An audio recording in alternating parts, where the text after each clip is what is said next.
Tuli mama wafaitibwa Hafsa bintu Umar radhiyallahu anha. Mama wafaitibwa Hafsa muwala wa Umar bin Khattab radhiyallahu anhuma. Twakoma usagala kumuza twakoma lundawa wadde mbammanyiyo abali bawandika. Twakomayo nga tumugeddeko kikigambo ekyasembayo omwizo omwanisi yalimu naye alhamdulillah tumubeera mbeera nnungi tumubeera kyo lwaleero embeera nnungi alhamdulillahi rabbil alamin. Newankubadde bw'ogiregeranga embeera eki nnungi tumusaba Allah kituwa obulungi bwayo naye gyetulabanga embi. Twakoma twogedde yazaalibwa ddi Hafsa radhiyallahu anha. Mujjukire bantu awo yazaalibwa ddi? ولدت حفصة رضي الله عنها عندما كانت قريش تجدد بناء الكعبة وذلك قبل مبعث النبي صلى الله عليه وسلم ب5 سنين.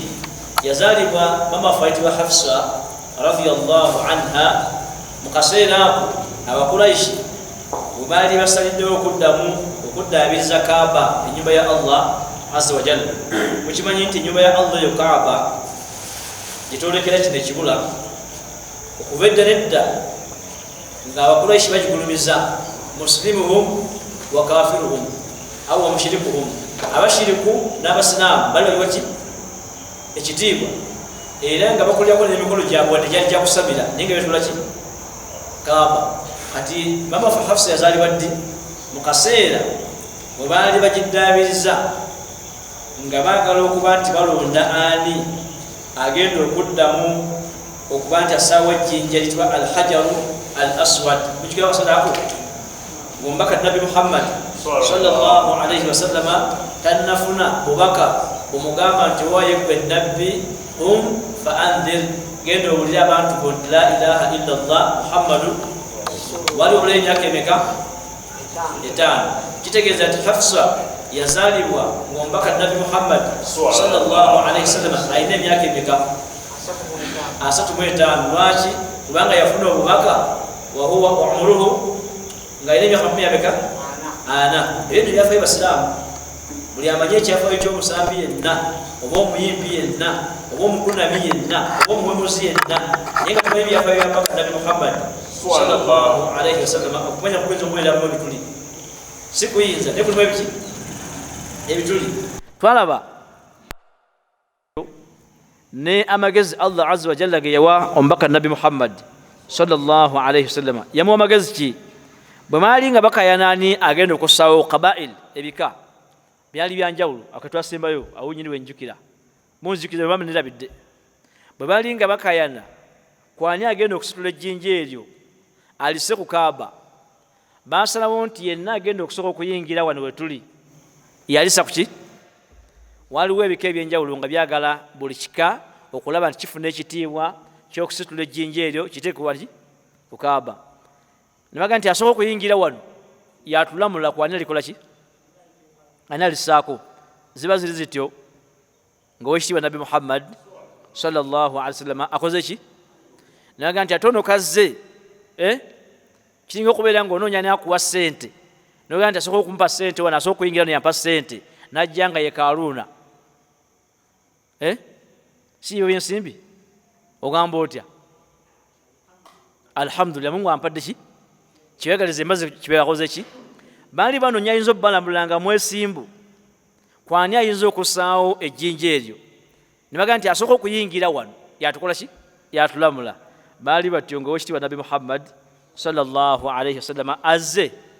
Ne baga nti oyo azze huwa sadiqu, mwogezi w'amazima, al amin, omwesimbu, atulamule. Yabatukola ki? Omubaka Nabi Muhammad sallallahu alayhi wasallam mu kubalamula twalaba fomula gye yabawa. Tuli mu kaseera Hafsa bintu Umar radhiyallahu anha wazaalibwa. Mu kaseera ako embeera ezo zakola ki? We zaabeererawo. Najja n'abagamba nti bannaye muleete rida twagisenga essuuka oba giyite enkutu kale mugibumuze luddawa wano. N'asitula ejjinja n'alisaako ku ssuuka eyo n'amala n'abaga nti buli kika kireeta omuntu waakyo, buli omu akwate kuki kusuuka eno, si kujinja kuki kakitwale nti eno yesuuka noleki lyejjinja naga buli nsonda buli kika kireete ki kati manya ebika ebiri awo nga mukaaga obimenye. Ekyembwa nekikwata wano, ekyekikere nekikwata wa engabi, empologoma, nyonyi, ngeye, bonna ne bakola ki kozi bwana usiri bedda ki ngo abataguzi mbogo, abembogo ne bakola ki ba vice president, abembogo ne bakola ki ne bakwata, sibebo bebo vice president bambogo. Kati bonna buli kikale kikwata naga musitule ne basitula ne bagenda kaba wekola ki amuumuze ne bawumuza, omubaka n'alijjako n'aliwomuza awo boolira bano olwaleero. Ani yalisaako naye nkayana zagwa bulungi, buli muntu ngakoze ki ng'amatidde nti omubaka atulamudde buki kuba buli kika kyasitula sibe kiri, naye ng'ekitiibwa ekyo kyasigaza kwani ku nabbi Muhammad sallallahu alaihi. Bino byaliwo watanaba kufuna obubaka bamugamba nti oli nabbi, byaliwo before 5 years ng'ebula emyaka emeka 5 okuba nti afuna obuki. Abino ebiseera twayogerako byebiseera Hafsa radhiyallahu anha byakola ki byazaalibwamu, naye bwamala okuba nti azaalibwa walaqad kanat Hafsa radhiyallahu anha tuhibbu al-ilma wal adab, nga yagala nnyo irimu, yali mukyala munnayirimu nnyo mama waffe ono radhiyallahu anha. Fata'allamat al-kitaba, n'agenda ayiga kyebayita okuwandiika. Omanye edda twagendanga okusoma kutunula ebintu bimeka kola ki bannaye okuva edda nedda n'olwaleero temugamba nti byaggwawo ebyo, omwana kusomera naye ebintu bimeka, era bw'olaba nga abifunye manya nti Allah akuwadde omwana ayira irimu, mugende muvuganye mu certificate.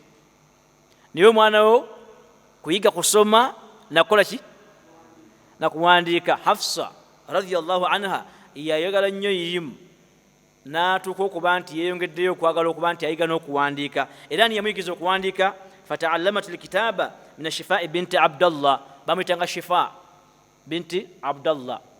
Shifa muwala wani wa Abdallah, oyo ye mukyala yayigiriza mama fa Hafsa radhiyallahu anha ekitiibwa okukola ki okuwandiika. Era wadhallati tatlubu al-ilma hatta asbahat ihda fasihati an-nisa'i fi Quraishi, n'asooka aba n'erimu.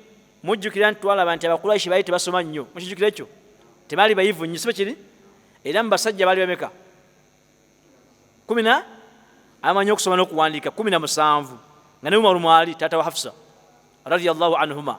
Naye Hafsa y'omu era ku bakyala abaali ab'enkizo abamanyi okusoma n'okukola ki n'okuwandiika. Kitegeeza nti obuwangazi bwe yali mukyala wa irimu, yali mukyala amanyi okusoma n'okukola ki n'okuwandiika.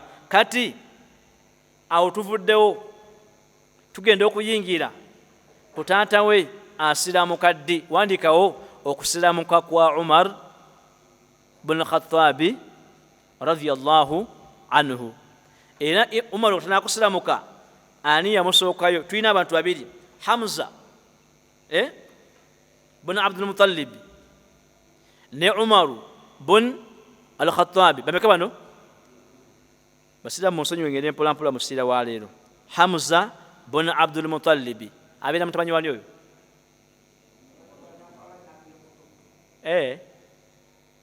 Assalamu alaikum. Hamza bin Abdul Muttalib. Ekyo nkizeemu nkimanyi bulungi nti si mmwe abaana bemumpa okusomesa eri tebaawula Abdul Muttalib ne Abu Talib. Ngenza kyulyanga ne mbazadde ne baleka bakiina. Ensonga kinkizeemu nsonyi obaddiramu. Hamza bin Abdul Muttalib. Allahu akbar. Kale ne bwenakoma olwaleero kambi batemetemere bulungi. Nabiyuna Muhammad sallallahu alaihi wasallam ye Muhammad bin Abdullah bin Abdul Muttalib. Ye Muhammad Muhammad mutamanyi wa Abdallah, mutamanyi wa Abdul Muttalib, Abu Talib. Oya ye Muhammad mutamanyi wani wa Abdallah, Abdallah mutamanyi wani? Kati Abdul Muttalib mwana gwazaala abayita Nabi Muhammad.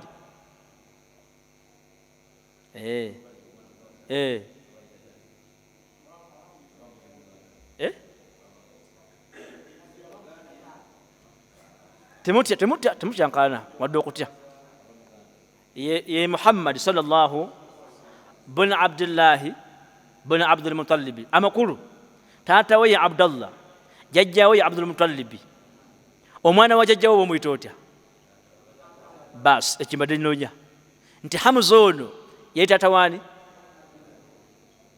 wa Nabbi Muhammad sallallahu alayhi wasallam kategere bulungi kati ate Abu Talib yali taata w'omuto mukategedde Ali bin Abi Talib Ali yali mutabani wani wa Abu Talib Abu Talib yali muganda wani wa Abdallah mwagala nnyo okutambula ng'Abaganda katutambule ng'Abakuraishi mukitegere Basiraamu njagala kulaga nti Hamza ono bin Abdul Muttalib radiyallahu anhu yasookayo Umar bin al-Khattabi okola ki okusiramuka nti mu famire eno gye tuliko mwalimu abasajja bayita abasajja mmekete bameka babiri eno mbaka Nabi Muhammad sallallahu alayhi wasallam mu famire amaze okufuna obwannabbi naye mu famire waliyokko taata we atasobola kubeera musiraamu yayitibwa Hamza bin Abdul Muttalib teyasobola kubeera muki era ng'abantu bonna bamuyinako okutya kwaki kw'amaanyi kyalina wano fi wasti al-jahiliya allati kanat ta'ishuha Quraish wa ghayraha min qaba'il al-arab Allah azza wa jalla nga wakyaliwo embeera y'abantu tebasomye ennyo ddiini ya busiraamu obusiraamu tebanakola ki kujja tanasindika mbaka Nabi Muhammad sallallahu alayhi wasallama Allah agenda okusindika omubaka wali abasajja engwaŋŋuli mbakuraishi nga tebakola ki tebazanyirwako nga Hamza bin Abdul Muttalib nga Umaru bin siwetogerako oyo okusemaka kwani Allah azza wa jalla nasindika omubaka Nabi Muhammad sallallahu alaihi wasallama ajjamakowole ku kigamba ani la ilaha illa Allah Muhammadu bw'amakowoola bamwanukula n'okumubonyaabonya n'okumutulugunya tuli fenna era bonna bamutulugunya bano abiri bakola ki baaliko mukifune bulungi bakola ki baaliko naye mu baaliko eyasooka okusiramuka omubaka n'afunamu ku buweerero ye taata we ayitibwa Hamza bin Abdul Muttalib mukategere Islam yani yakola ki وفي وسط هذا الظلم والإيذاء الشديد للنبي صلى الله عليه وسلم وأصحابه مقصينا نجمبري كالوبي نيو الله مزوك سلكم بك النبي محمد صلى الله عليه وسلم قبل يا زمان يا بونجي كوانتو بسلامسي بونجي كوانتو بكلمة لا إله إلا الله محمد رسول الله حدث ما لم يتوقعه المشركون واغواويشو أبشركو أبا قريشي شمالي بتسوبلا فلقد أسلم حمزة يجي ناتلا شهادة جامعتيا لا إله إلا الله محمد الذي كان الناس يعملون له ألف حساب abantu bamukubiranga ebibala enkya neggulu naye Hamza ono tunamukola tutya nga tusiramuse ate nga wa famire yani yambaka Nabi Muhammad lwaki bisababi quwwatihi wa shajaatihi yali musajja w'amaanyi ng'ate muzira abaziramu bamanyi yali musajja waki kati nga abasiraamu bonna abamu ne shahada batojitoola nga balaba nti Hamza bw'abagwako kiba ki embeera bekoze ki ebyo ntera bigezesa mu byabufuzi waliyo ku kyalo kwobeera ng'olina gw'owagira naye ng'essajja ery'amaanyi tirimuwagira munantegeera bulungi awo temuteeka mu byobufuzi nabikomo bitegeera 2:21 kati nojja obeera ng'essajja eryo toyinza kwogera weriri nti wagira ki era nga wokyogerera ekyo lyandikola ki lyandikukimako lwaki lina amaanyi sajja si lyangu otyodigamba nti kala gy'oli musi gyerikola ki abasiraamu bafunako embeera eno ku shahada ng'abasajja babeetoolodde si baki b'amaanyi tebazanyirwako ng'ate n'okugamba nti la ilaha illa Allah Muhammadu rasulullah naye Allah najja akireeta Hamza bin Abdul Muttalib radiyallahu anhu n'agenda asilamuka. Kitegeeza nti akazita akabaddewo ku basajja bameka ababiri, omu akoze ki? Njabba waye ku nkomerero alina ekigambo kyeyavaamu ne sikyaleerwa kuba nti nkiseeyo busisi. Umaru bwe yajja nga ayagala okutta omubaka Nabbi Muhammad sallallahu alaihi wasallam, ng'ekimuleese kumukola ki? N'afuna ebirowoozo byonna byonna Allah byasobola okuba nti ayimuwa ebikyusa okuba nti agenda mutta, wabula zaasilamuke. Olw'okuba yali wa bulabe nnyo eri umma n'abantu abasilamuse nga bw'ogenda okuwulira olwaleero. Sahaba yajja ku mulyango alaba ne akonkona nga omubaka ali munda ne Hamza n'abasigaddeyo. Sahaba yajja ku mulyango n'atunula bw'ati agenda okulaba nga zze ya Umaru. Awo ndowooza okitegere kiddako awo. Omusajja gwe mumanyi ku kyalo kyonna kyonna nti bw'atuuka w'oli amuli ewala amutya n'amuli okumpi amukola ki? N'addiraga nti abaaye ku mulyango Umaru yakola ki? Hamza ono wakinese akagambo kano, Hamza radiyallahu anhu bun Abdul Muttalib yali amazeyo okusiramuka nga musooseeyo ebbanga si ki? Aga nti totya ya Rasulullah, tokola ki? Mumugamba ajje kyayagala tukimuwe, oba yagala mirembe tujja gimuwa, bw'oba yagala bubi efujjo twalikolako ki? Otegeera embeera zino, ajje kyonna kyakola ki? Kyayagala tujja kimukola ki? Amanyi ogalabe gataza okujja mu Busiraamu. Muno omusajja agamba nti muleka akole ki? Muleka ajje. Tiimu asaba kuddayo naye emyaka 10 tekubanga kikuba goola 2-2 nebaga nti bagikuwadde mu kalulu ogamba otya? Ojaganyaga nti ngenze ku next ki? Ngenze ku lawundi ekola ki? Kati agamba nti muleka ajje kyonna kyayagala tujja kikola ki? Oba ayagala mirembe nga gyanonye weekiri wano alhamdulillah, oba ayagala fujjo tukola ki? Omubaka n'agamba nti genda omugamba akole ki? Anti afunye kati support. Omusajja engwanguli agambye nti muleka akole ki? Ajje. Kati wano waliwo ebyamagero bingi, waliwo obuyinza bwa Allah obw'amaanyi mu kusiramuka kw'abantu babiri, naddala mu kusiramuka kwa taata wa Hafsa ayitibwa ani? Umar bin Khattab.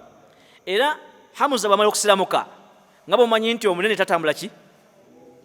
Awo obukongekonge bungi. Wa aslama adadun akhar min arrijali ala ra'sihim Amru bun Abasa. Oyo naye yali musajja nga si ki? Bwe yawulira nga Hamza asiramuse nagamba nange nkoze ki?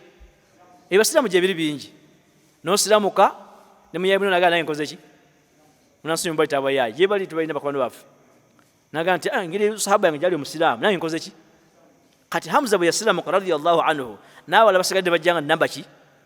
Kitegeeza nti obusiraamu bweyongera amaki? Bukyali mu kyama nga bw'okyogera ekigambo kyo ng'okimira olinda Allah wakulamula nti wakyogera tewakola ki? Tewakyogera. Wa Dhamad al-Azdi wa Abu Dharr al-Ghaffari. Ezimali muwiddeko Abu Dharr abantu abasiramuka oluvannyuma lwa Hamza baali abantu omeka? Basatu. N'ennabe ddala nnyingi nnyo naye abanene tulina ono gwawedde Amru bun Abasat.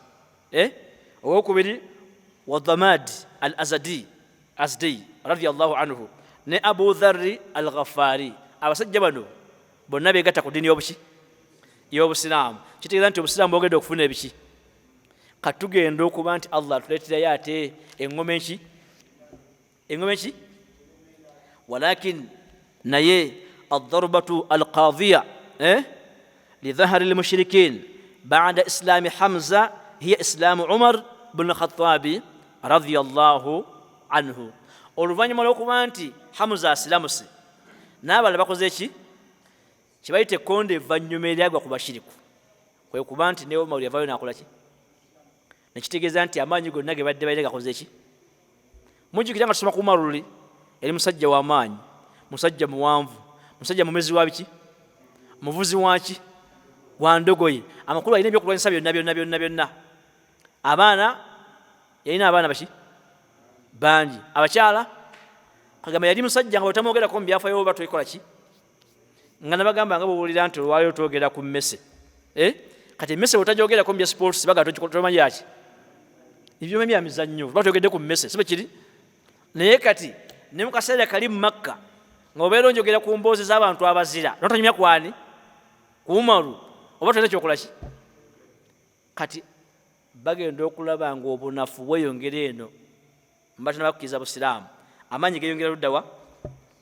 Faqad aslama Umar ba'da islami Hamza bi ayami wayitawo ennaku mbale bubazi nga Hamza akoze ki wa dhahaba ila dar al-arqam wa aslama bayna yaday nabiy sallallahu alayhi wasallam. Naye kati twagala kufuna kissa Umar ibn Khattabi tatawani wa Hafsa. Nakano kabagamba bawulira ng'omuntu agamba nti Abu Hafsa abategezani mukateke bracket Umar ibn Khattabi radiyallahu anhu mu bracket omitani Abu tobuza Abu Hafsa yani gwategeza abategezani. Bawulira ng'omuntu agamba nti Dhunnuraini abategeza Uthman ibn Affan mukateke Islam Dhunnuraini abategezani. Bwagamba Siddiqi abategezani. Buno bino butegeza abasilamu ng'obuntu bwa bulijjo waba beginners.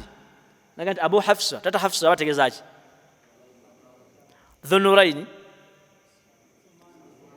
Niyo tekedde okubanga omanye Dhunnuraini lwaki Dhunnuraini kyeki Dhunnuraini yawasa bawala b'omubaka Nabi Muhammad sallallahu alayhi wasallam abameka ababiri. N'atuuka ku level omubaka n'amugamba nti Uthman singa mbadde ninayo ow'okusatu nina ndimukoze ki? Naye bambi eyasooka bwe yamufuna n'afa omubaka n'amuwa okumeka n'owokubiri n'akola ki? Omubaka n'amugamba sallallahu alayhi wasallam nti singa mbadde nina ow'okumeka naye nandimukoze ki? N'afuna tayitu ya Dhunnuraini, yafuna ebitangala bimeka? Omukitegeeza okuwasa amaka g'omubaka sallallahu alayhi wasallam omusali ab'ebitiibwa sallallahu omukitegeeza nga gwe jasita okuwasa mu family y'abalujuuju owulira olina emirembe mingi kuba balina sente balujuuju, naye okuwasa mu maka g'omubaka Nabi Muhammad sallallahu alayhi wasallam. Katugende mu Islamu kakwani ekyo gwokyogedde kusema kakwani kwa Umar. Kiswatu Islami Umar radiyallahu kiswatu Islami Umara radiyallahu anhu. Ekyafaayo ky'okusilamuka kwa sahaba yitibwani Umar bin Khattabi radiyallahu anhu kyatandika bwe kiti laqad kana Umar radiyallahu anhu shadidan fil jahiliya. Nga mutuwulidde Umar bin Khattabi yali musajja w'amaanyi nnyo mu jahiliya ng'obusiraamu tebunakola ki.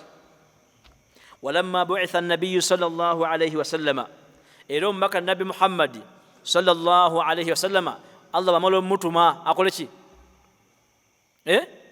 Liyukhrija an-nasa min adh-dhulumati ila an-nur, akoola abantu bajja mu nzikiza wa huwa al-kufru ila an-nur wa huwa al-islam, abajja mu kizikiza kyeki ky'obutamanya Allah waawe abateeke mu kitangala ky'okumanyani equals la ilaha illa Allah Muhammadu Rasulullah wa amana ma'ahu adadun qalil. Waliwo abamukkiriza from the beginning bo tebamulwisa tebamulumya mutwe mukimanya ekyo. Omubaka bwe yajja sallallahu alayhi wasallam waliwo abantu nga first tulabagamba nti ndi nabbi bamugambirawo nti oli muki, naye enamba yali nki ntiri nnyo. Era muyinza okijjukira bulungi ani yasooka okukkiriza omubaka Nabi Muhammad sallallahu alayhi wasallam bakyala bonna wangi Aisha Khadija radiyallahu mbasajja bonna mu baana abato obedda manyi nti nabbi bazemeganga mwabiyita mudda Ali ibn Abi Talib mbamawaali mbakozi kale tuba mbaweereza zaidi so kiri bana abantu bana abana ogenda banoonyereza yenamba entini eyasookera ddala okukkiriza omubaka nga twaliwo ekibuuzo nti ani akutumye mukitegero Islam nga twali ki Abubakar Siddiqi olwategera ekigambo nti la ilaha illa Allah Muhammadu kyamumala n'afulumirawo nga talina diguli agimutikkidde n'akoola banne ne basalamu ka 10 eyo namba eki entini abakkiriza omubaka Nabi Muhammad sallallahu alayhi wasallam. Naye ne namba mutini bwayo mukimanyi nti bulijjo omutini atera okufuna ebizibu sibe kiri abangi batera okuwona ebiki. Nakugamba nti boononyanga omusango gw'obulyazaamanya n'obwenkanya tobuuzanga ndiga 10 ku mpologoma emu tuli fena nogamba nti wamma wampologoma gwe oli omu endiga zino 10 tuzikolere ki eyinza kugamba ki nga nti onazirya obundi gumu nti anja kulyako ki obwo bwenkanya eba teziridde kati obwenkanya buno butera nnyo abantu abatini tebatera kufuna bwenkanya mu bifo byonna byewawangalira mu biseera ebisinga obuki olw'obutini bwaki nawana omubaka nabbi Muhammad sallallahu alaihi wasallam bwe yamala okuba nti abantu abamukkirizako ennamba ekyali nki kana Umar bin al-Khattabi radiyallahu anhum yu'dhihim yababonerezanga yabonyabonyanga al-idha yabakolanga ki wa yu'adhibuhum 'adhaban shadida nga basaaka agabonereza agaki lwaki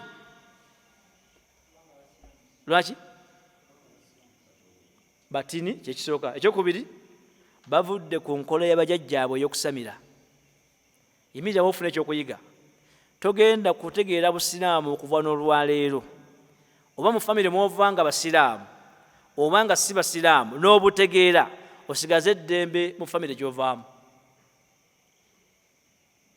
bw'obanga gy'ovaamu basiraamu naye nga tebanaba butegeera nga babukoze ki emirembe toyina era bwe kiri oba gy'ovaamu nga si basiraamu gwe n'obusiraamuka toyina miki ekyaba gye kijulira kumujulira insha allahu taala gwe busome obutegeere kigenda kukosa mu famire gy'okola ki ogenda kufuuka ow'obuwalewale ow'olugezigezi akatabuliki ka wano lwaki naye nga babigamba bonna bakuzaala nabo bonna basiraamu lwaki oyo muveeko muguwa ddalu temubuulira ajja tuttira omukolo olanti kuliko endongo tebakubuulira ojja kutta omuki oyo muveeko oyo yeyonooneka gwe obeera omuki mwogera amazima kasi totegera eddiini mu famire yammwe gwe obeera omwononefu mbabuulira temugaa nti mbaduulira oba mubasiba ekirimu gali nti alhamdulillah tewali agenda kuva mu famire ategeera eddiini nga bw'alina gitegeera asigaze emirembe ki kasita oba nga okyali omu ng'ennamba eni tekoze eki ate mugenda kwesiima nnyo nga mutegedde eddiini famire ennamba esinga obuki anajja nga tagitegedde agenda obbagwako naye kasita munajja nga ennamba enti niyetegedde eddiini muba luki bayinza nobutakubikira oyo muleke mubikira tumubikire essaawa emu naye gwe mufu yafudde essaawa 3 lwaki bwana kubikira amangu ogenda kuteekawo olugezigezi mu simenti ana mu muziika olwaleero ate bakyamagala omulabako nga muki tebajja kukubikira abakubikira essaawa emu alibaza okubika kwemu nogaa nti musime lwaki olina olugezigezi lweki lw'eddiini ajja kuteekawo oluddiini oyo nze mumanyi kati n'abantu bonna abaasiramuka ku mulembe gw'omubaka nabbi Muhammad sallallahu alaihi wasallam nga yakajja Umar bin Khattabi radiyallahu anhu kiyabakola adhabahum adhaban shadida hatta annahu kana yu'adhibu ba'd al-jawari Allah aynaka abakyala bamu yabonerezanga bakibooko olw'okusiramuka lumu yabakuba n'awulira nga akooye talina nsonga yabakubya si babi kyeki bakubya wallahi wegendereza basobola okubola obusiraamu nga tolina kyokoze mu nsi ne bakuvuma olw'obuki ne bagoba ku kyalo olw'obuki bayinza n'okukuuma ekifo ekyebbeeyi olw'obuki kyovula nti abamu batera okwegalaga nti waayi omuzi oli musiraamu ganja kubuulira nga tuvudde wano omanya nti omulimu gwe yafuna kasaba mutegeera nti musiraamu gukola ki omukyaliddeko nti omubuuza musiraamu onaasaala nga waayi sikolinde kati basobola okukuuma omulimu olwaki naye Umar bin Khattab ensonga eyakubisa abantu bano tebalina musango bakoze ki lumu yabakuba kibooko n'abayisaamu thumma yatrukuhunna wa yaqulu lahunna yakuba n'abalekawo n'abagamba nti ana ma tarakukunna sibaleseewo rahmatan bikunna sinabasaasirako n'akamu walakinnani malaltu minkunna kino ekigambo kinene yabakuba n'akoowa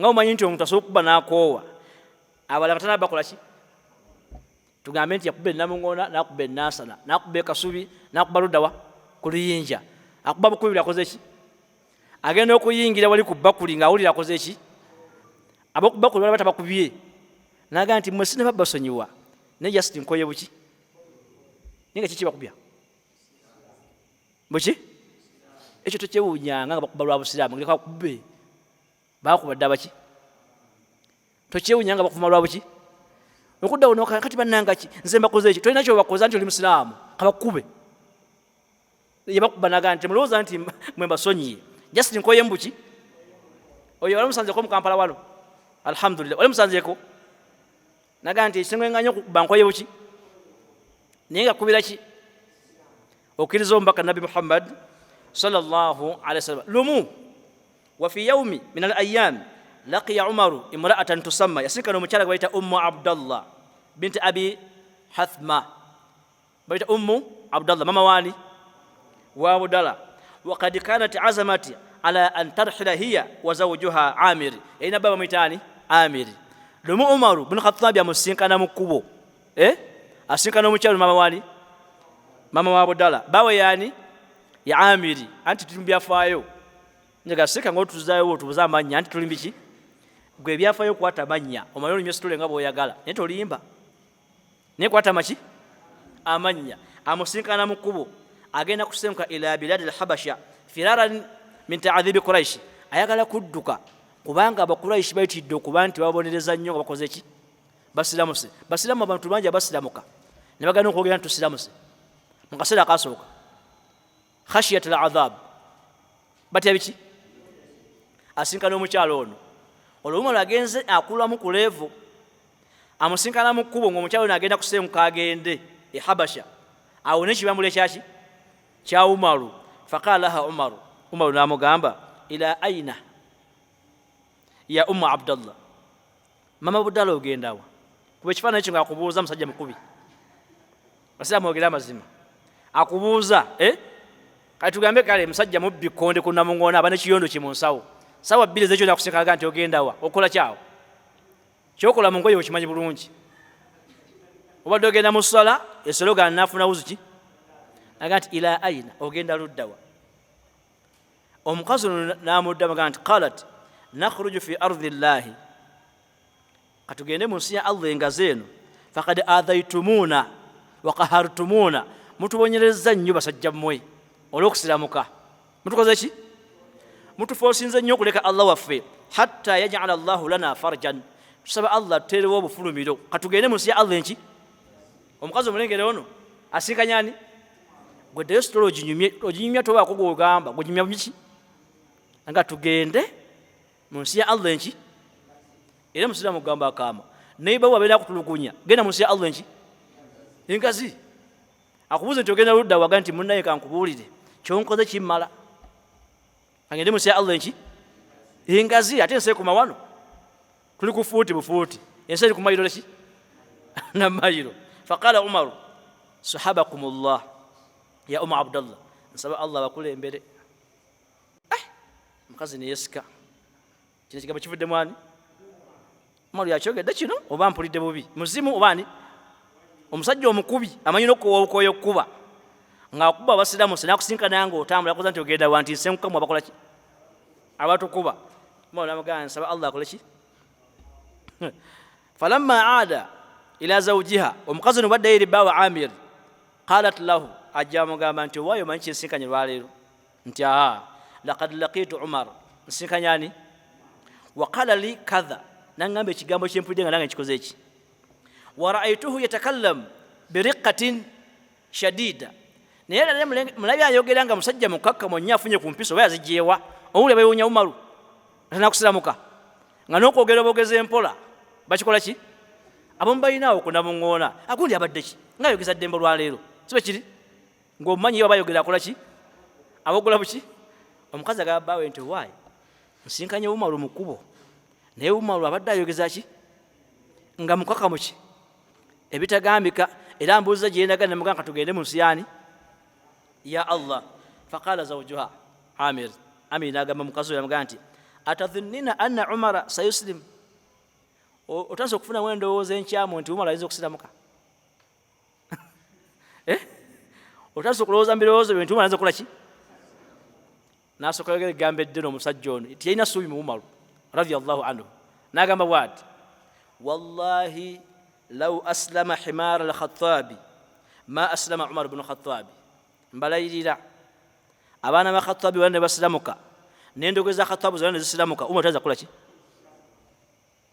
kuba ekifaananyi ky'omusajja ono nga tanasilamuka okiteeke mbongo obwo n'embaganda bo basobola okukola ki wallahi ndayira mu linnya lyani law aslama himara la Khattabi singa endogoyi z'aba Khattabi zonna zikola ki ma aslama Umar taza kula ki kiboko zatuyisiza kuzimala omaze okulaga taza kula ki mukubi amakulu kino kitegeeza nti yagenda ku level abantu bonna gye balabanga fi ya'sin shadid min islami Umar wallahi buli muntu ngalaba nti Umar bwasilamuka ensi yonna ebekoze ki nakiga mukyala we ntolowooza nti Umar agenda kusilamuka enwako yogedde mpolampola yandibagwe Allah kusaasidde buki busaasidde Umar oyo mukyo endogoyi mugimanyi Islamu endogoyi mugimanyi endogoyi eyina ebyafaayo byayo mu Qur'an ey'ekitiibwa endogoyi eyina ebyafaayo mu Bawalabu ze zimu ku nsolo ezitegeera naye nga tezitegeera nnyo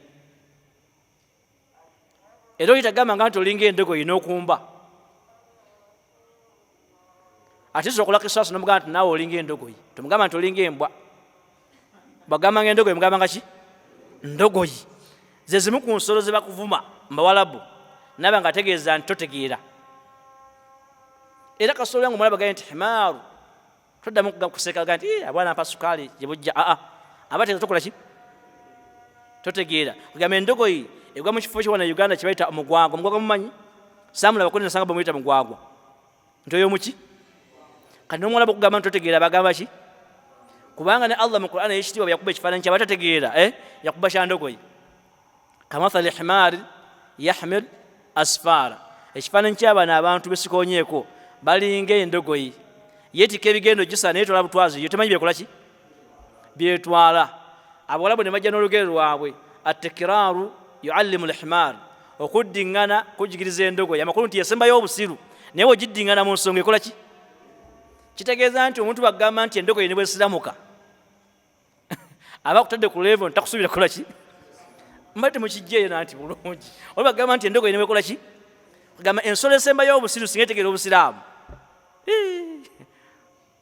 radiyallahu anhu ensolo esembayo obuki singa etegeera obusiraamu Umar utaweza bukola ki hakadha kana nnaasu jami'an fi ya'sin shadid min islami Umar radiyallahu anhu walakin Allah idha arada shay'an hayya lahu asbaba Allah bayina ensonga yonna gy'ayagala ebeere agolola bugolozi makubo gaayo nekola ki nebeera toyinza kulemesa Allah kyagala kikola ki Allah nga alina kyayagala kituukirire akyusa n'obutonde bw'ekintu kyeyatonda nga alina kyayagala kikole ki Allah okwagala omuntu okusiramuka asobola okuteekawo amakubo gonna ge mbaddemu nti tegasoboka n'akola ki nze mbagamba kintu eki buli gw'owulira nga munene ku busiraamu tabwagala abuvuma akola ki musabire Allah amukole ki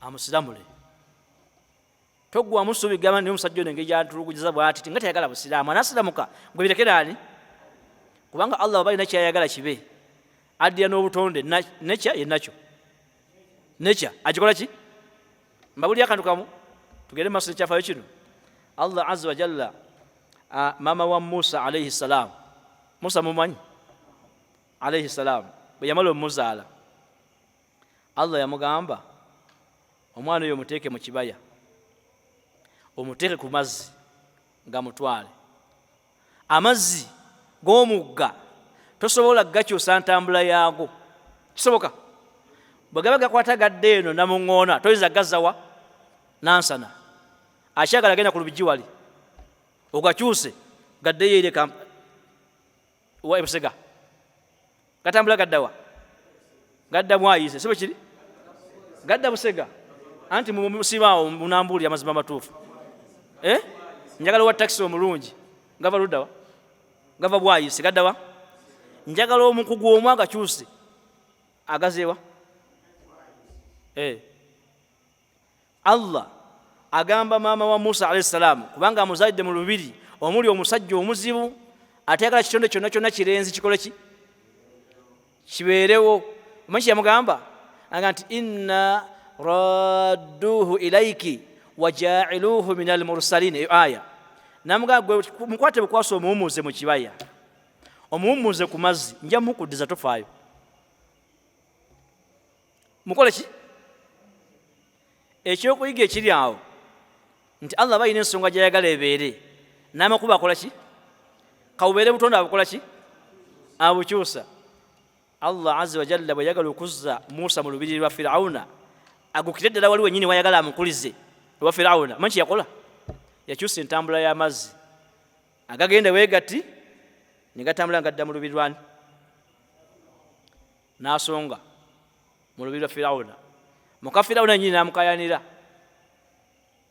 kubanga Allah yagala kukuza ono yamugambye nti nja mukuddiza ate ajja kufuuka nabbi ajja kufuuka ni ate Allah talimba omwana omuto gwe bateeka ku mazzi amazzi gakyuka ne gadda mu lubiri lwa Firawuna n'asonga mu lubiri lwa Firawuna n'agamba atya kale obanga osazeewo anti omukazi bw'ayogera mami akoze ki mami agambye mami n'agenda agamba nti omwana tumukuze ng'ensi yonna tewali mwana mulenzi akola ki akula bweru wa lubiri ate ono gwe batamanyi kigenda kubeerako n'akulya mu luki ng'ani amulabirira olwo daddi Firawuna la'natullahi alayhi mami akoze ki bwe yakula era kyasooka omulangira ng'amugambye nti toli katonda yamugamba nti obadde waliidani wano obadde kaana kato wano twakuleza ejjo nga tukujja mu kibaya otanza okufuna mampaati nawe oyagala kunzija mu kifo kyange gwe gwendeze naye tubali twagala amazzi gajja gatya okudda mu lubiri lwani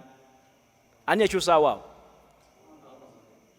n'atuukiza ekirala amugamba nti wajailuhu min almursaliina olawuza emyaka 4 n'amutuma eri Firawuna nti genda omugambe nti ndi ani Allah kyayagala ateekawo amakubo gaki gaakyo amazzi yagakyusa ne gamuzza mu lubiri ate mu lubiri n'akola ki n'akuliramu n'akula nga mwana omulenzi akulidde mu lubiri mu kaseera kabagamba nti buli mwezi gwazaala bamutte ye n'atakola ki na wano Allah azza wa jalla kyera yagala kwe kuba nti Umar ajja kukola ki ajja kusiramuka fa fi yawmi min al ayyam lwali lumu wagamba mu Luganda bwe bati kharaja Umar ibn Khattab Umar yafuluma katika mpite mu Luganda amangu kuba time ndabe koze ki Umar yafuluma radiyallahu anhu ila hanat ng'agenze mu kafo kabayite Bbaala mukamanyi mu kirabo ekirabo mukimanyi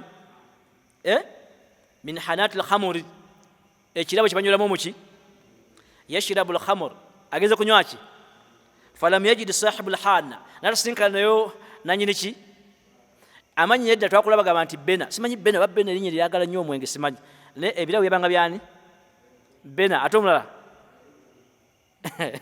Bisirama amanya golaga ina manene bolawuni amanya ago gwakuledda nga biraga birabo sibo kiri kati agenda okunywa omwenge Umaru jagenze okunywa radiyallahu anhu asinkana nga nanyini kirabo takola ki taliyo faqala fi nafsihi nagamba naye ono gwe mbadde njagala okunywa ko omwenge takola ki taliyo law anni ji'tu al-Ka'ba fatuftu kagenda ku Kaaba wali malogira nga netola mpuba yo kolutu 7 ashwat ane mpuba yo tumeka mukiyige ntedda nga nabatana bakusiramuka Kaaba bagikola ki kubanga yaliko emizizo ejamba walabu Kaaba bagikola ki yazze okunywa omwenge teyasangayo nanyini ki nakola atya noza nawe wandi babuliwo gali wai badde manja gundi wano ku stage taliyo kagira ntudde wali muki mudasa sidda bala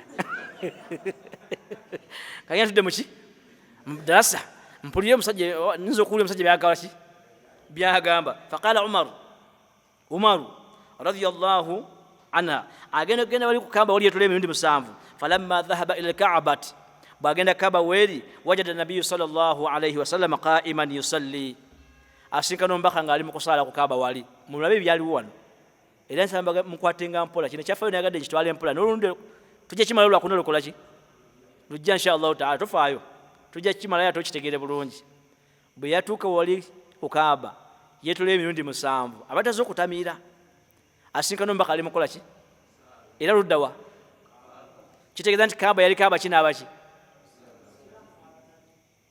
nabatali baki ekigambo ekyasembayo aya yasembayo ezimu ku aya zasembayo yamala okukka nibisoka bisazibwamu ngo tukyasobola kugenda ngo tuli muki naye babeera n'amasanamu gabeerawo ko mpaka kyaliwo nga kimunyiga muli ajeetolenga kola ki era bagambanga nti omubaka yali mugumiikiriza sallallahu alaihi wasallam yagumiikiriza mpaka ku levo mu akida nga alina byalabe ebimunyiga naye nga alina bikwata mu nkwata entuufu bikole ki mu bimu ku byamunyiga ng'ennyo ge masanamu agali Kaaba ate nga ajeetola lillah ate bwe wetula masanamu ate ku ki ku Kaaba amusinkana asaala naga nti innaha fursatun azima aga nfunye chance ennungi ennyo an astamia ila Muhammad li a'rifa madha yaqul owaleero kandabe Muhammad biki byayogera anayogera bigabiro tulifena basilamu bandi namwe tulifenala alhamdulillah tukomaawo simuza inaze sura zimpimira time msiteke wano mbasi recording ambayo kibira time naye time sijikola ki aganti mfunye chance olwaleero Muhammad ke musanze wanonga asala njagala mpulire byakola ki qala umala tunyumiza mu kyafayo kinganyumya hadith eno ntuufu agamba nti fa aradtu an aqtarba minhu nenjagala musembere Muhammad wali wakola ki walakin uridu alla yarani atenga njagala gane kundaba njagala musembere atagane kunkola ki kundaba umala afunye muki challenge ayagala atuko mbaka wali atayagala mukole ki omanye sebo omuntu go badovuganya okulengera mu kifo ki nozo menye biddakaawo otanga okulya mulinga atawera bulungi ogamba nti kati obana looza nti nampangudde sibe kiri omusajja wamukubedde ekigo ate tayagala amanye muli bantu amanye nti wamukubye ki kati agamba sagala Muhammad yandabe ate njagala atuke wakola ki hatta la yafza minni bwana ndaba ayinza n'okudduka mu ssala ate njagala mpule byakola ki kati umala alina byagala awulire ng'omubaka abyogera mu ssala so kiri ate tayagala Muhammad amukole ki lwaki tayagala amulabe yeewulira muli nti nze abantu abako bakola ki abo gye bali nawe gwani asigadde ng'oyimiridde abo gye bali nga bwagende bantu tayagala mukole ki mufukamire bwamugana okufukamira nakunyola omukono bwati waliyo nabavubukavubuka ayinza okukwata mu ngalo ng'akubuuzako nakunyiga bwati ng'amagalo bwati n'okukampolampola bwati ezo simbuza ya busiraamu era ezo simpisa za Buganda wadde ez'omuntu ategeera muno bakuwange nga tumuwanga amagalo bwakuwa engalo muwe ki naye ayagala okukulaga nti wamaanyi nakukwata mu bwati vu nakutwala mpolampola ng'ekyuma ekinyiga kasooli pa n'okakkana bwoti n'okka awekolaga ntegedde obadde ombuuzako obadde omanyisa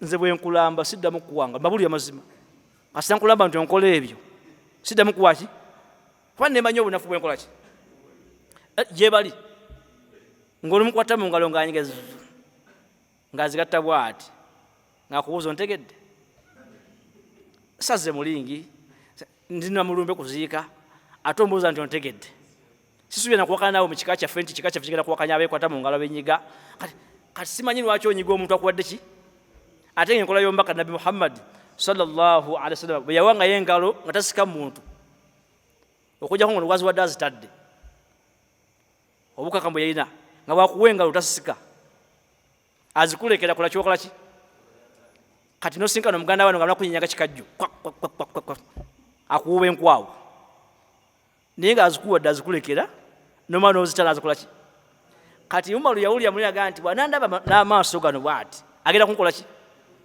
lwaki yemanyi muli nti buli amulaba kanga ki mikyuse engombe eno nga tanaba kusemuka yekanga basiraamu si kanga baana kanga baki kanga basiraamu nga amulabyeko nga yena asiraamu se ng'agigumira agamba bwati qala faji'tu min qibali alhijr nensoka njira ku layini y'ejjinja lino lyateekawo ye fadakhaltu tahta thiyabi alkaaba nenzikira wansi w'engoye za kaaba muzimanyi engoye za kaaba bulaba omugezi ono tannasiramuka alina amaanyi ge alina byagala okusika ku mubaka awule byayogera nasooka atambulira mu ngoye za kaaba hatta la yarani nga sagala Muhammad yankole ki waja'altu amshi ruwaidan ntambula mpolampola kinemu sebba ki hatta asbahtu amamahu ngenda okulanga muli mu maaso bwenti naye nga ndi mabega waki lakinahu la yarani tayinza kundaba nantegeera nti ono Umaru yakoze ki lianni kuntu khalfa astar alkaaba nali mabega w'olutimbe lwa kaaba nga muli mu maaso naye nga mungulira birina byakola ki byayogera qala Umar radiyallahu anhu atunyumiza kyafa ekyo naye Umaru yennyini aga nti falamma sami'tu alqur'ana ngenda okuwulira ng'omuswafu gukaaba gukola ki taajabtu ennewuunya empuma gye guwoomamu taajabtu min halawatihi ngampulya Qur'an ekola ki fata'athartu bihi nempulya nga mulinze naza nangu fiirinze naye tanasobola ki lwaki yagufiiringa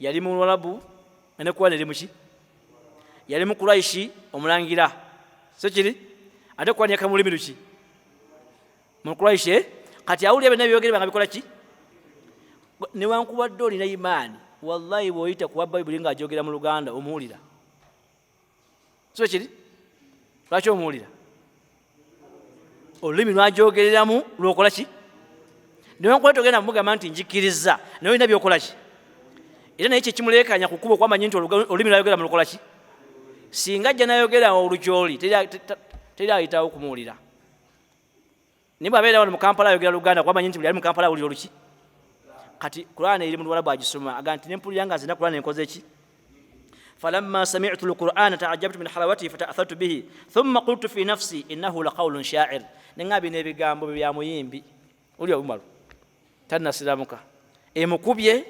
emunyumidde naga nti n'omuyimbi atontoma ono muki muyimbi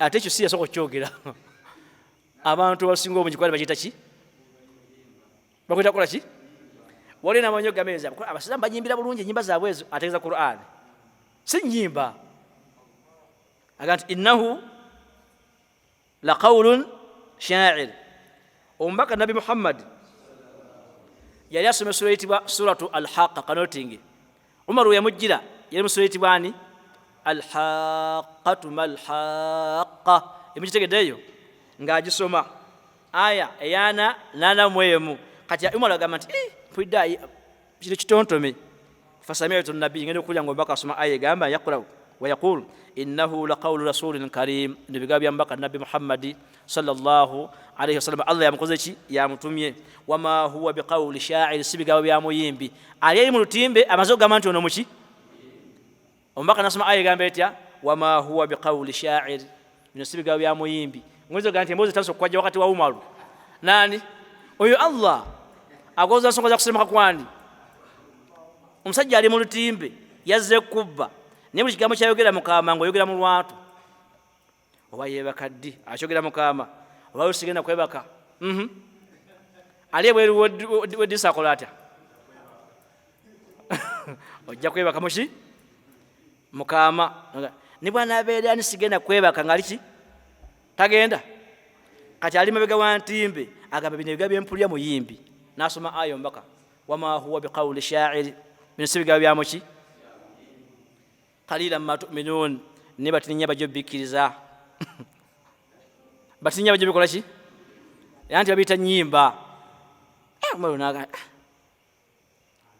andaba tankola ki oba tandaba nyimba nasoma aya musole gamba etya sino siki faqala Umaru innahu kahin kirabika ono bana beeyita abalogologo bano bamutula ku mbwa kahin abantu abagamba nti bamanye ebyekwesi ki omwana aga nti bino byempulidde kati si bya muyimbi bino byabantu balogologo byabaki abalogologo omubaka nasoma aya faqala an-nabiyyu sallallahu alaihi wasallam wala biqawli kahin bino si bigambo by'abantu balogologo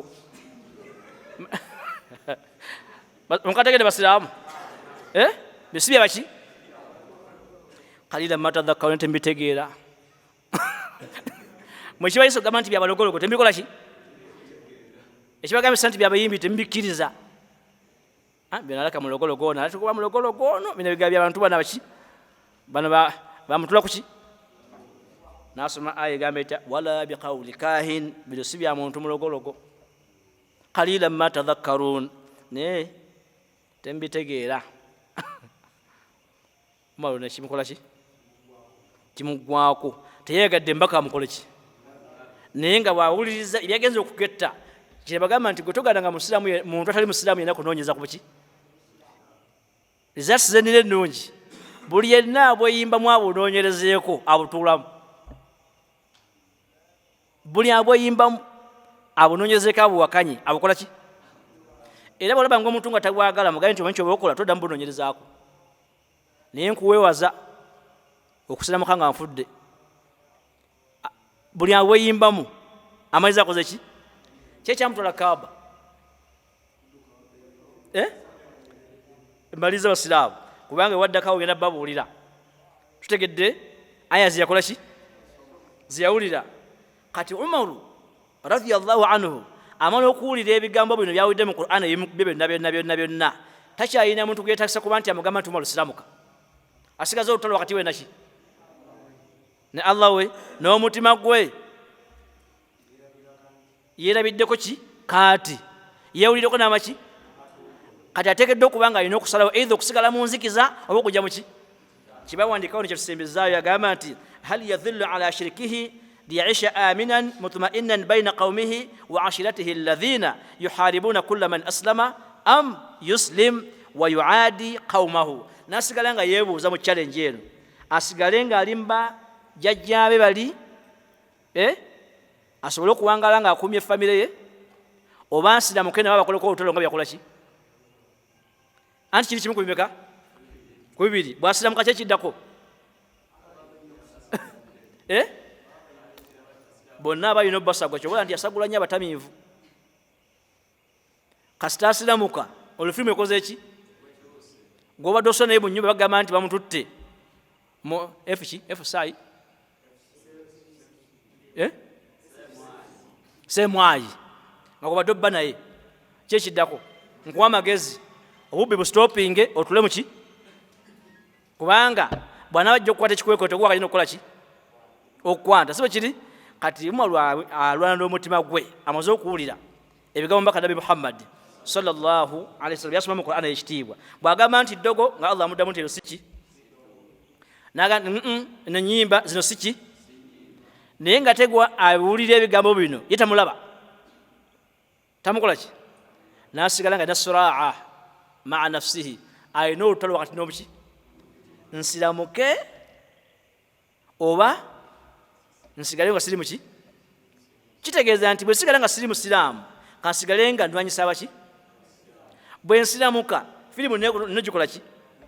Wamma katubuuze kati oli owa NU singa akyuka n'agenda mu ddi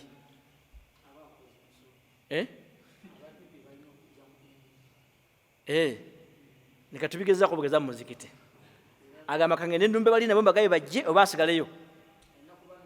Kati Umaru obuzibu bwe yafuna bwonna radiyallahu anhu mu bulamu bwe tabufuna nkonga bwe yafuna kumala kuwuliza Qur'ani ya muki? Nasigala nga abuuza nsigale eno oba ngendere ki? Nakiri. Era awo wennyini waliyo edduwa emuliko, edduwa y'omubaka Nabi Muhammad sallallahu alaihi wasallam gye yasaba ate Allah n'agikola ki? N'agyanukula. Yebonyabonya Umaru emufulumya okugenda okunywa omwenge n'amaliza nga zekka abakuuliza biga byani edduwa. Basiraamu ogereza edduwa tobangana kizibu nga kisuka eki? Edduwa gye yamusaako yamufulumya kunywa ki? N'amaliriza nga zeko ki? Oyinza okujja okuzanya betting oliko edduwa ya muzeeyiwo n'ogyosalayo magalibi n'agamba nti omuntu atasaala ali bwati ne bwati, n'otandikirawo okujja okusaala ng'osaze betting tekuli masanyalaze naye sola nekola ki? Tebibanga weebyo. Omuntu ng'ajja ku betinga ne baaziina nga betting kompyuta zakoze ki? Agenda okujja mu kutuba y'ejjuma nga imamu agamba nti buli azanya betting haramu oli mukwata mu najisi nadde ngoze kwata mu najisi nti era namwe ina popular betting mu nsawo zo ina najisi naga sigenda kuddamu kukola ki? Nigaze kukola ki? Enkomerero ono yagenda kunywa mwenge n'asinkana nga bena takola ki? Taliiwo naga ngende nkole ki? Agenda etololemu emirundi nga 7 awo wajja okaba okuva edda 7 netulemu nga 7 awo agenda okulengera nga omubaka ali mukusaala ki? Naga saagala ndabe nate njagala mpule byakola ki? Byayogera biri mulimu ki? Kyovula nti Qur'an gisiza mu Lwarabu kyalina enkizo yaakyo. Kyo bagamba nga tubanyigidde Abawarabu abo. Naye mu Qur'an singa yakira mu lulimi lwenjogera luno lwaffe olwawungawunga tulungawunga mwandibadde mukiza Allah mmwe. Olaba olulimi lwoliramu emmere lwerimu naye oganya okukola ki?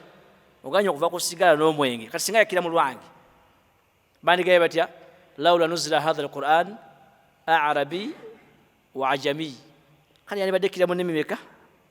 2. Bwatu Allah azza wa jalla bwe yagala omubaka Nabi Muhammad sallallahu alaihi wasallam okuba nti asoma aya zino nga tamanyi muntu azze kola ki? Naye nga tewali edduwa gye yakola ki? Eddwa eyo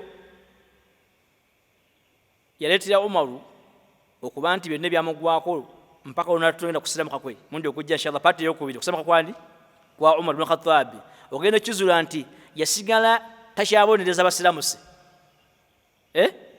ate nga tanaba kusiramuka bafunamu kalembereza naye nga tanaba kwatula kigambo nti la ilaha illa Allah Muhammadu lwaki olutalo kati takyalina lwa wakati we nabashi atusigaza luddawa ebikulemi byonna okubiwangula kubanga tunakuwangula mutima gwo bonaguwangula ogenda bikola ki biwangula naye obuzibu bwonna buli tunawangula muki era bwe yawangula omutima gwe naga nti kati kansiramuke kyamukwatira okuba nti bagamba nti taakhara qalilan bwe yamala okuwulira ebigambo bino nafuna effect ku busiraamu nasigala nga ali wakati asiramuka otakola ki yakeerewamukko mu kusiramuka era mukeerewamu kuno ate obusungu ne buddayo ne bulinnya buto naye nga eddiwa ekyakola naga nti kuno namusanze asala nti kati ngenda kuddayo okumutta awo tujja okutandikira insha Allahu taala namusanze akola ki kati kanfuna ekiso kyange kino ekiso kyowulire nga kitema bulungi nzirayo okumukola ki ate lyafuluma okugenda omutta lyavaayo nga asiramuse nga bwe tujja okulaba insha Allahu taala saba Allah tugasire bya rabbu sira watu bwabeera bwe tukomye bwe tukola ki bwe tutandikira tugasire nga tukomye kumpi wadde nga tukomye luddawa awo tukomye insha Allah era bwe naba ntandika ku wekejja bwe tujja okola ki okutandikira sina kindi okumala okuzaamu katini okusika ki eba eriyo mwina eriyo okusika obwongo okusika okulaba nti odda osinkana tukola ki bwe tunaba tutandikidde insha Allahu taala kubanga yafuluma n'amanya nti omubaka alina wakuŋŋaanyidde n'akwata ekifo kye ng'ekimufulumizza genda kutta mubaka Nabi Muhammad sallallahu alaihi wasallama naye waliwo omu ku baganda be yambuuza ekibuuzo naye Umaru nkulaba wegiragira ogenda luddawa naga alina ekkubo lyenkutte kati ngenze waani ngenze wa Muhammad kubako kyemukola ki kyemukola ndowooza kwolwo yagenda azibya amatu kubanga olubi yajja nga amatu awagudde yamaliriza kula nemukoze eki yali musajja bwangu atanakusiramuka ate tewewuunyanga abo bangi nnyo muki bangi basiraamu nabanyumiza jjo twalina Husaini oyo tuva embala muzeyi natunyumiza ekyafaayo omusajja abadde yesalira ensolo okumala emyaka nga 6 yamaze najalaga nti isiraamu sanga nti kiri omusajja kyeyagamba nti Umaru endogoye ne bwesiramuka tayinza kukola ki abantu b'omuzikiti bonna bamugamba bagamba nti ssebo waddozeeyo ugamba nti osiramuse tukuwadde wiikisezi naye weerowooza bandibe ogudde eddalo ne bazimuwa 2 n'addayo ne ziggwako n'agamba nti nkomyewo okukola ki gwe buli gwowulira nga awusako ekifuba mulinzi ki shahada ate situbatiisatiisa naye tubawe ebyafaayo nga biki nga bituufu mulinzi shahada ajja kujja kole ki ajja kujja asiramuke ne mwatayogere mu lwantu ajja kyogera mu kabage nti mbutuufu obusiraamu bukoze ki mbuvuddeko oli era kyayogera ekigambo ng'agenze kubwengula bamutuma agenda ajja wakanye nti Allah takola ki taliiyo aba akomyewo n'abagamba nti mutuufu amazima genjogera gali nti nsisinkanye nga byonna ebiraga nti Allah namuga sokola emirimu kati njogera nagamba ki timbadde irabaga nti byonna byenoonyezzaako biraga nti taliyo naye alabika gyali ate wambwengula yatya ekiso era galabagamba nti byonna byenzudde biraga nti Allah akola ki gyali era mbadde njagala kubeera nga nange nsiramuka namuga nti ogenda gamba otya tingenda bagamba nti kirabika taliyo ebyaddala naye nga ye amaze okuzuula nti akola ki gyali kati naawe oteekeddwa okubanga obusiraamu bwo bw'olina okakasiza ddala bulungi nnyo nti yenna abussaako ekifuba kasita ayingira abunoonyerezeeko aba afunye omulyango gw'omukola ki era omuntu omubi ku busiraamu wadde nga yasiramuka yoyo atabusoma nkyogedde bubi omubi ku busiraamu nga wadde yakola ki yoyo atabukola ki naye yenna abusoma wadde si musiraamu kimuyamba okuba nti asiramuka bw'abeera musiraamu anywera, naye omubi yaliwa yatabusoma nasooka wangala nga yetabukola ki oyo essaawa yonna asobola okulengera ekitangaala eky'omuliro naga nalabye ki ekitangaala nga kyaki kubanga n'omuliro gulina ki ekitangaala nalengedde ekitangaala oli nga kyaki kya muliro. Saba Allah tusaasire ya rabbu. Tujja kutandikira awo. Hafsa bintu Umar radiyallahu anha tuli kusemeka kwani kwa taata we